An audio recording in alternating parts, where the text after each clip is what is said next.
اور کہیں گے ہم اللہ کے غلام ہیں.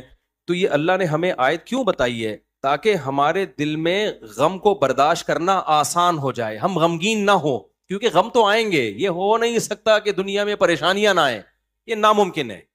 یہ ہر شخص کو آتی ہیں.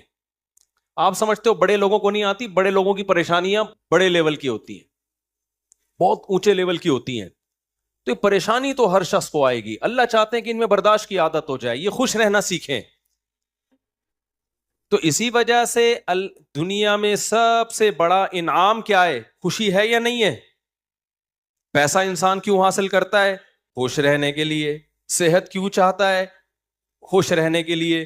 تو اللہ نے قرآن میں فرمایا کہ الا بذکر اللہ تطمئن القلوب, اللہ کے ذکر سے دلوں کو سکون ملتا ہے. اب پتہ ہے لوگ وظیفے پڑھتے ہیں پیسہ حاصل کرنے کے لیے, وظیفوں میں اللہ کا ذکر کیا جاتا ہے, حالانکہ اللہ کہہ رہا ہے وظیفوں سے پیسہ نہیں, وظیفوں سے کیا ملے گا؟ سکون ملے گا. سکون کے لیے کوئی وظیفہ نہیں پڑھ رہا ہوتا. کمال کی بات ہے یا نہیں ہے؟ ابے بھائی صبح شام لوگ ہمارے پاس آتے ہیں, مفتی صاحب پیسے ہی نہیں ہے, بے روزگاری ہے, بل اتنا آ گیا, دل چاہ رہا ہے وہ بل بکری کو کھلا دیں. ٹھیک ہے, تو آپ کوئی وظیفہ بتائیں, تنخواہ بڑھ جائے ہماری, پیسے بڑھ جائیں. تو میں بتا تو دیتا ہوں, حسبی اللہ و نعم الوکیل یا رزاق کی پڑھ لینی چاہیے. لیکن قرآن جو وظیفے بتا رہا ہے پیسے بڑھانے کے لیے نہیں بلکہ سکون کے لیے. کیا مطلب؟ غربت میں سکون مل جائے گا. آپ کو پیسے مل کے بھی سکون نہ ملے, اس سے بہتر وہ غریب نہیں ہے جو پیسے نہ مل کے اس کو سکون مل رہا ہو. وہ زیادہ اچھا نہیں ہے کیا؟ وہ تو زیادہ اچھا ہے بھائی. اس لیے اللہ فوکس دولت کو نہیں کر رہے, کس کو کر رہے ہیں فوکس؟ سکون کو فوکس کر رہے ہیں اللہ تعالیٰ. میں نے ایسے غریب دیکھے ہیں, ایسا دل ہنس رہا ہوتا ہے, مسکرا رہا ہوتا ہے مستیوں میں. اکثر میں ایک واقعہ بتاتا ہوں نا, ہمارے گھر میں مزدور آتے تھے, والد صاحب حیات تھے, انہوں نے اللہ ان کی مغفرت فرمائے, انہوں نے فرش بنوانا تھا. تو مزدور جو تھے نا صبح سے لگے ہوتے تھے اور گنگنا رہے ہوتے تھے. مزدوروں کے گانے بھی آپ کو پتہ ہے پرانے زمانے کے ہوتے ہیں, گنگنا رہے ہوتے تھے اور وہ لگے ہوئے ہوتے تھے نا. شام کے وقت جب وہ پلستر کر رہے تھے فرش میں, تو میں تھا, میری عمر ہوگی 20-22 سال. میں نے کہا یار اس فرش میں نا آپ جو ہمارے صحن کا فرش بنا رہے ہو یہ تھوڑا سا چکنا فرش ہو, یعنی بالکل جیسے ہوتا ہے نا پلین, ایسا فرش ہو, ایسا بنانا. تو کہنے لگے اب مستی میں ہے نا, شاید لاہور کے ہوں گے.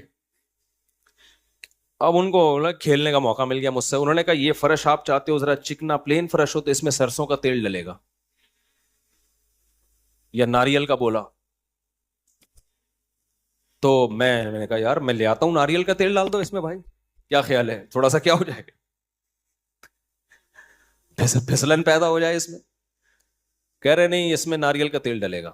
اب میں جا رہا ہوں لینے کے لیے, وہ تو شکر ہے مجھے کسی نے روک دیا, کیا کر رہا ہے بھائی. تو وہ کھیل رہے تھے نا, شام کا وقت تھا. پھر دوبارہ اسی طرح کا کوئی مذاق, تو مجھے پھر میں نے کہا یار تم لوگ بڑے مستی میں ہو. کہتے ہیں یار یہ ہمارا فل مستی کا ٹائم ہوتا ہے. وجہ اس کی ہے, ان کے الفاظ دیکھو, کہہ رہے ہم صبح سے تھکے ہوئے ہیں, مغرب کی اذان ہونے والی ہے, فرش کمپلیٹ کریں گے, گھر جائیں گے, تھکے ہوئے ہیں نا ٹھیک ٹھاک, دہاڑی ملے گی, گھر جائیں گے, نہائیں گے, دھوئیں گے, منجی پہ بیٹھیں گے, بیوی بچے ہمارا انتظار کر رہے ہیں, شدید بھوک میں کھائیں گے کھانا, اس کے بعد لمبے ہو کے سو جائیں گے. کل کا نہیں, دہاڑی آج کی ہے, کل کی نہیں ہے. ان کو صرف اسی میں خوشی ہے, کام ملا ہوا ہے یار, کام ملا ہوا ہے. سمجھ رہے ہو کہ نہیں سمجھ رہے؟ ان کو خوشی اس بات کی ہے کہ ہمیں کیا ملا ہوا ہے, ٹھیک میں کام ملا ہوا ہے, مزدوری مل گئی, یہ بہت بڑی خوشی ہے ان کے لیے. اور انہی دنوں میں کروڑ پتی لوگوں کو ڈپریشن میں دیکھ رہا تھا. تو خوشی کا تعلق, حکیم اختر صاحب رحمہ اللہ تعالی ایک جملہ بڑا اچھا فرمایا کرتے تھے کہ بادشاہ اٹیک ہمیشہ بادشاہ پہ کرتا ہے, بادشاہ کبھی بھی بھنگیوں کو اور نیچے طبقے کو اپنا ہدف نہیں بناتا. کبھی آپ نے کسی ملک کے بادشاہ کا خلاف کسی بادشاہ کا بیان کسی جمعدار کے خلاف نہیں سنا ہوگا کہ جی سعودی عرب کا بادشاہ کہے کہ پاکستان میں وہ جو فلاں جگہ جو چپڑاسی ہے مجھے بالکل پسند نہیں ہے. وہ کبھی سنا آپ نے؟ بادشاہوں کا ہدف کیا ہوتا ہے؟ وہ ہو سکتا ہے امریکہ کے صدر کے خلاف بیان دے دے, وہ بڑے کسی اور کے خلاف بیان دے دے, اٹیک بھی کریں گے.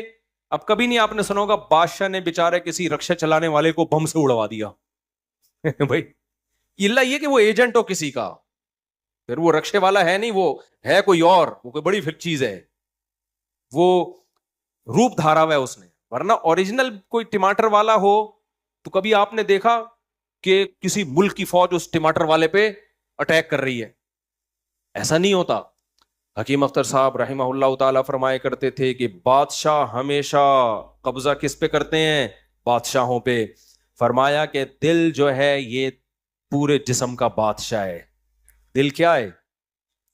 اللہ کو جب کوئی ناراض کرتا ہے, اللہ کا جب کوئی ذکر نہیں کرتا, تو اللہ تعالی اس سے پیسہ نہیں چھینتے, نہ اس سے گھر چھینتے ہیں, نہ اس سے اس کی جو ہے نا خواہشات چھین